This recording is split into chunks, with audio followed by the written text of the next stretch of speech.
Hər bir Madridistana salamlayırıq. Avropanın təqdimatında Madridin liqası efirdədir. Burada biz Madrid azarkeşləri sevimli klubumuzun dünyanın ən nüfuzlu klub turnirindəki çıxışları haqqında məlumat veririk. Sentyabrın 30-u Real Madrid uzaq Qazaxıstana Kayrat ilə oyuna yola düşür.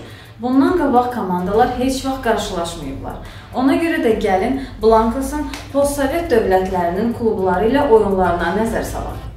Real Madrid keçmiş SSR dövlətləri arasında yalnız 4 ölkənin təmsilçisi ilə qarşılaşır. Rusiya, Ukrayna, Belarus və Gürcüstan klubları ilə.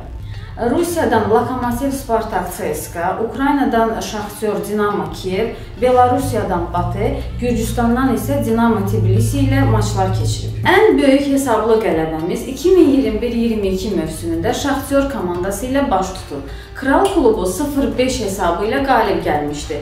Ən iri məğlubiyyətimiz isə 2018-19 mövsümündə CSKA komandası ilə baş tutub, komandamız 0-3 hesabı ilə məğlub olmuşdu.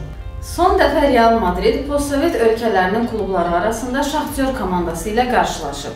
Bu oyun 2022-23 mövsümündə Çempionlar Liqasının qrup mərhələsində baş tutub. Öz meydanında Real Madrid 2-1 hesabı ilə qalib gəlib, səfərdə isə 1-1 hesabı ilə heç-heçə oynayıblar.